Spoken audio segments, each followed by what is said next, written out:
Is the Big Bang evidence for God? What are some of the latest discoveries and theories concerning the Big Bang? This is Reasonable Faith, Conversations with Dr. William Lane Craig. I'm Kevin Harris, and I want to remind you as we begin this conversation that there are many resources like this podcast available at reasonablefaith.org. Transcripts and recordings of Dr. Craig's debates on college campuses around the world, articles, questions and answers, a discussion forum, and much more. Available now at reasonablefaith.org. Dr. Craig, we've been discussing Big Bang cosmology, and right off the bat, some people of faith and some Christians find this as a threat to their faith in God or to Christianity, that somehow the Big Bang would supplant God. Is that a warranted fear? I don't think so at all, Kevin. The Big Bang doesn't explain why the universe came into being. It's simply a description of the expansion of the universe from its original point before which nothing existed. So it doesn't itself explain why the universe exists or where it came from. You still need to have a cause of the Big Bang. In the third edition of your book, Reasonable Faith, you expand a little bit into some of the latest theories in Big Bang cosmology. Some of those things that are coming down the pike right now and theories that are being thought over involve multiple universes, that perhaps we're not the only universe. There may be a bunch more. Mm-hmm. Is that the multiverse theory? Are we correct? Right. Sometimes this is called the multiverse. Uni means one, as in unicycle. That would be just a one-wheel thing. And universe would be one world. So a multiverse would be a sort of collection of universes. Or sometimes our universe is called a pocket universe, sort of a little section of a much bigger universe. So this has become quite the rage in contemporary cosmological discussion, the notion that we may live in a multiverse and our universe is just one bubble or part of this wider reality. And it's getting into popular literature and novels and movies as well. The book from Michael Crichton, Timeline, postulated that we do live in a multiverse. There are multiple universes, and we can't travel back in time in the one we're in, but they find a way to step over into the next one, which is very similar to this one, so similar, in fact, that you really can't even tell the difference, and you can go back in time in that one. Oh. So you find a way to step over into the other one. So it's gotten into popular literature as well. Are there anything to these multiverse theories? Well, yeah, I think you have to say that there is something to them, though it's important to understand that the motivation behind the multiverse, I think, for many scientists, is to try to find an explanation for the incredible fine-tuning of the universe for intelligent life.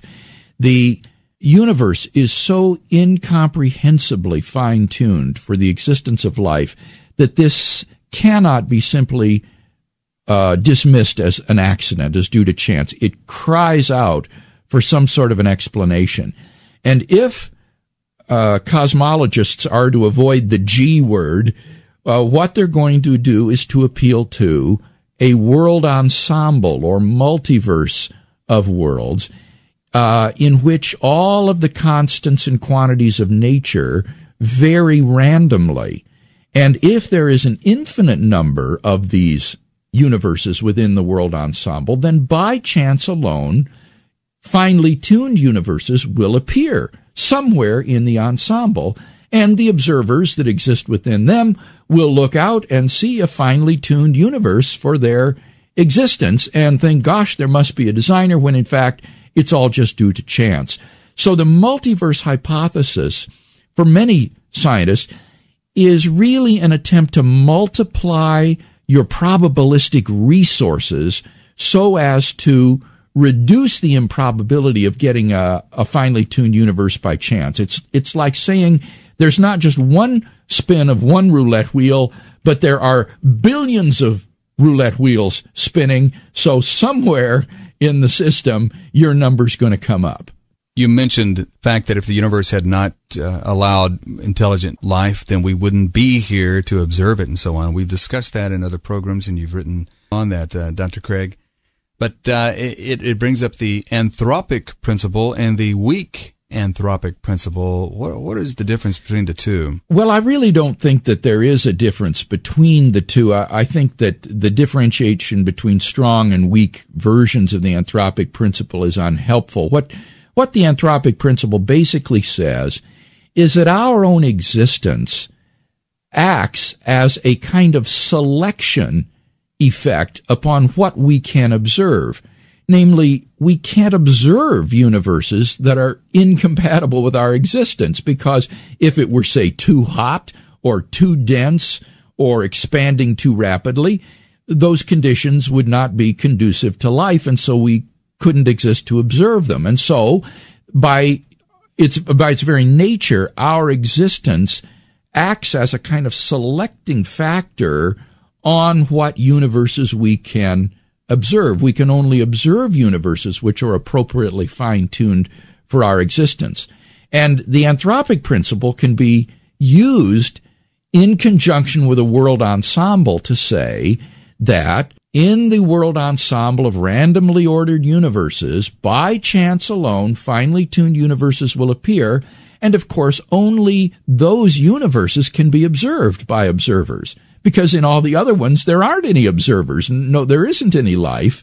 So by its very nature, the observers will observe finely tuned universes. And so we shouldn't really be surprised when we look out and see our universe fine-tuned for our existence. Doesn't cry out for a creator or a designer.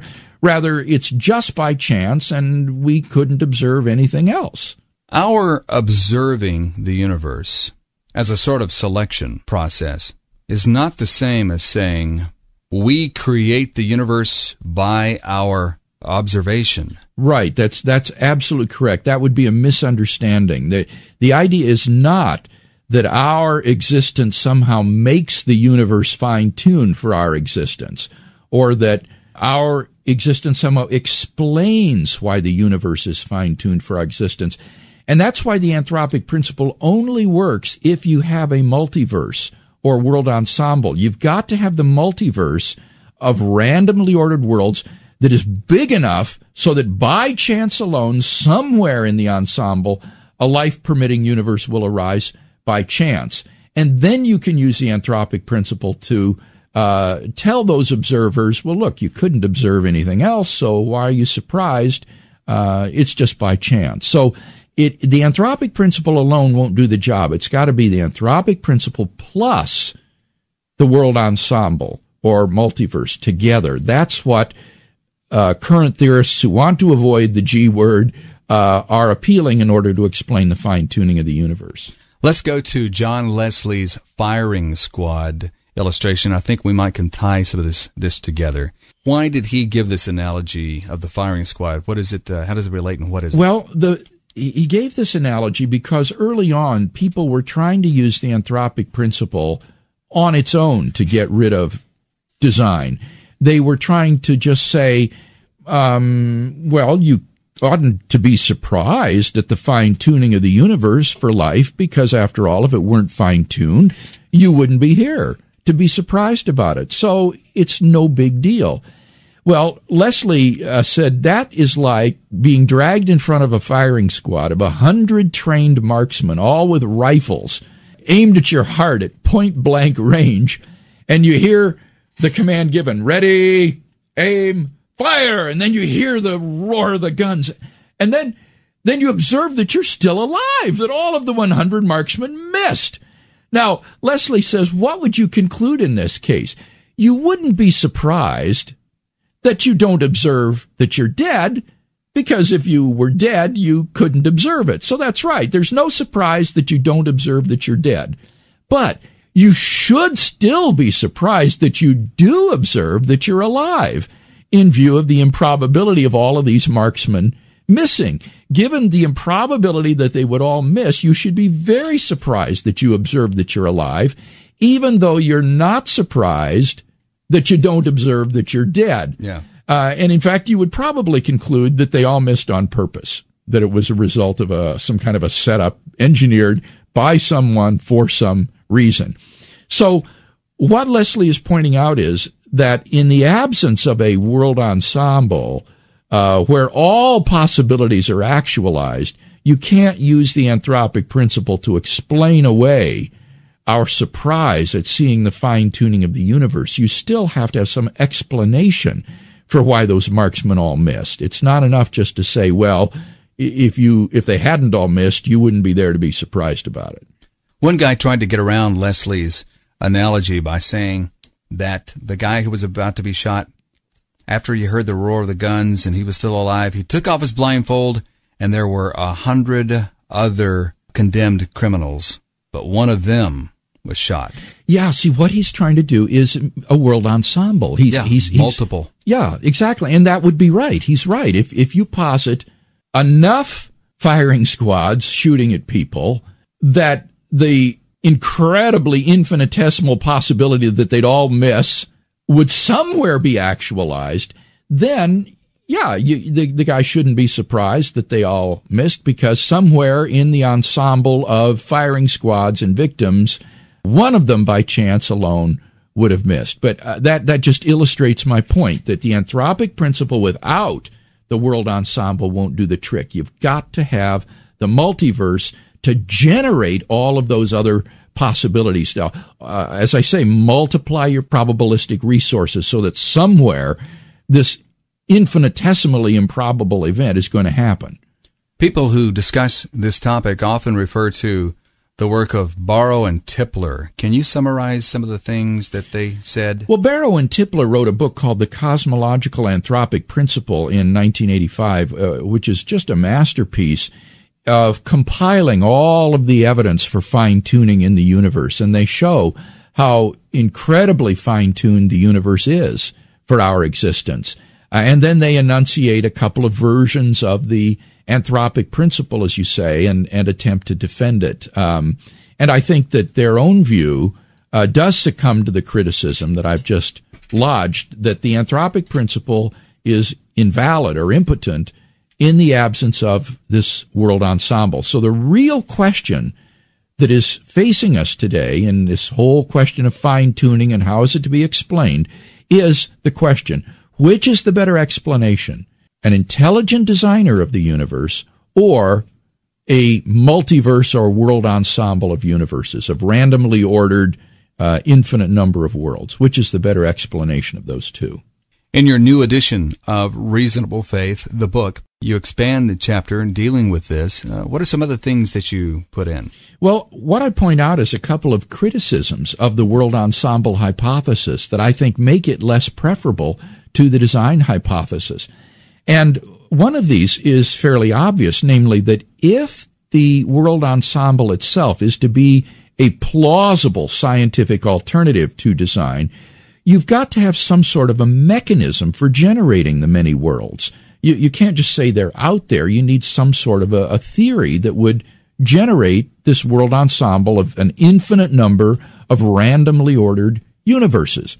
Well, the best shot at this would be inflationary theory. If the early universe were configured just right, then as the universe expands, there would appear bubbles within it of lower energy vacuum.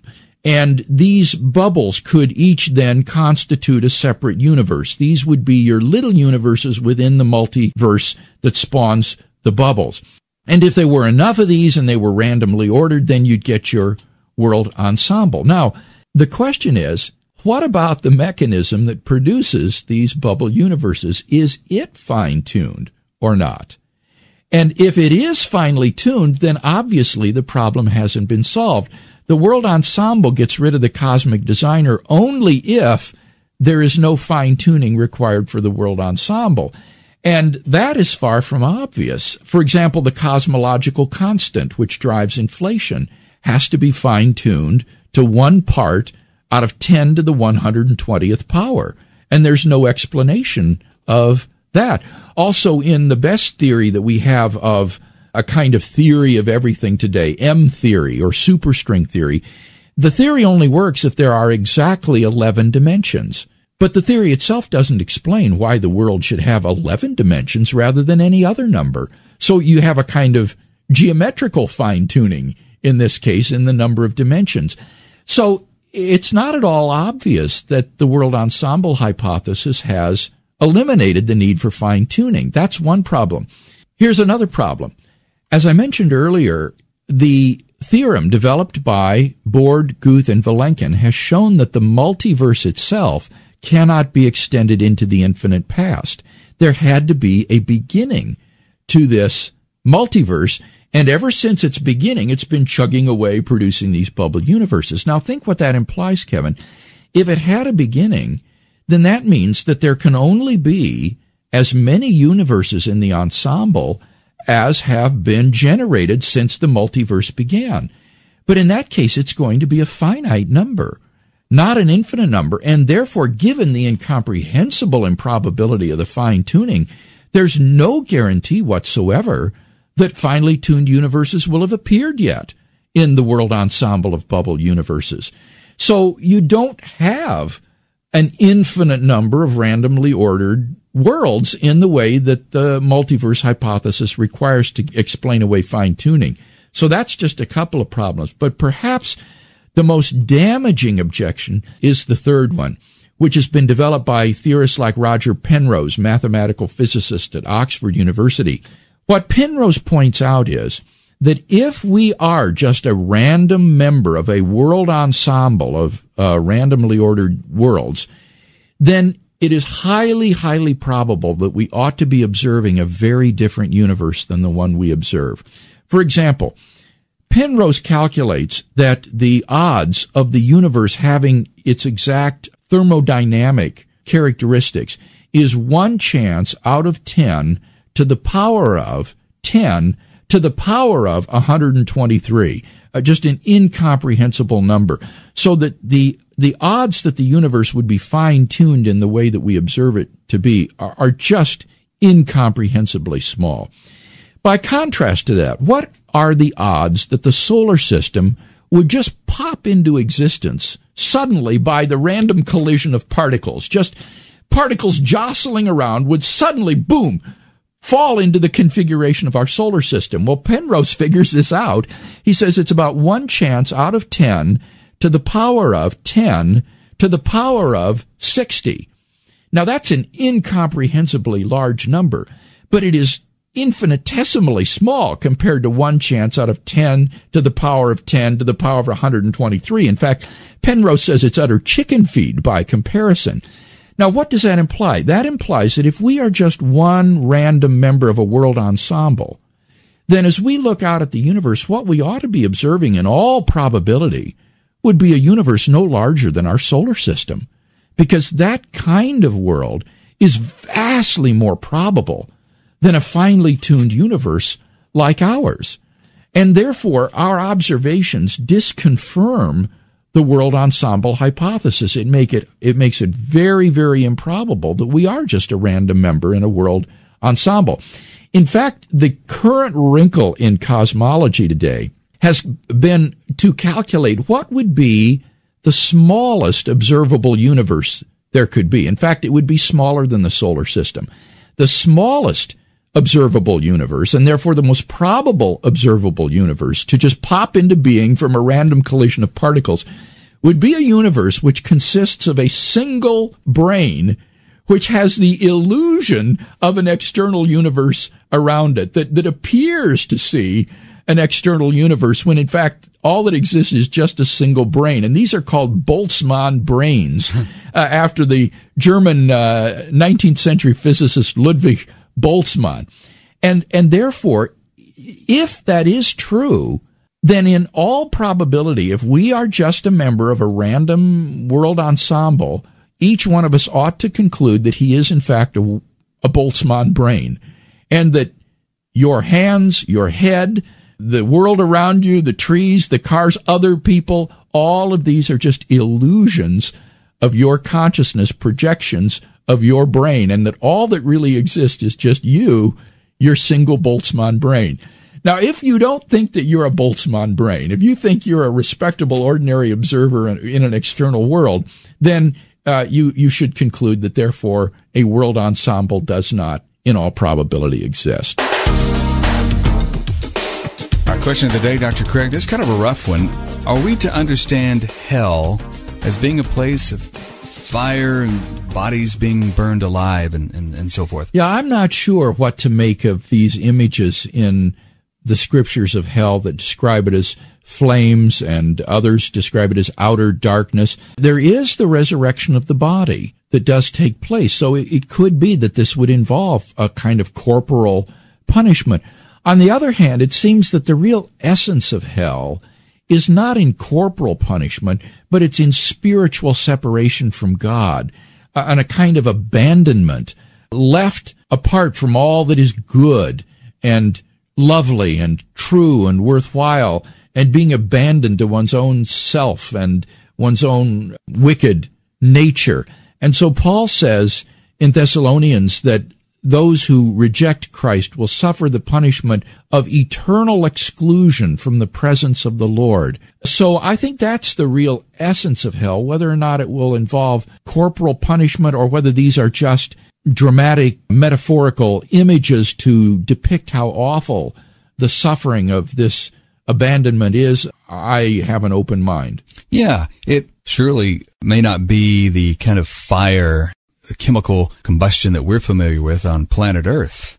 Perhaps. Right, that would require oxygen to burn and fuel and things of that sort. That for eternity. Right, that wouldn't seem to make sense. As well, biblical descriptions describe hell as torment and not torture. Torture being from without, the corporal punishment. Torment being more of an internal conscience aspect. Yeah, my only reservation about that, as I say, is that I do think that the scriptures teach the resurrection of the body, and not just for the saved, but I think that the unsaved also will be raised and then judged. And so that makes one wonder, well, maybe there will be a kind of corporal torment as well as the anguish of being separated from the presence of the Lord. In any case, these images certainly mean to convey to us that this is awful, that it's unspeakably painful, and therefore we ought to do everything to avoid it. Don't go there. Yeah, don't go there.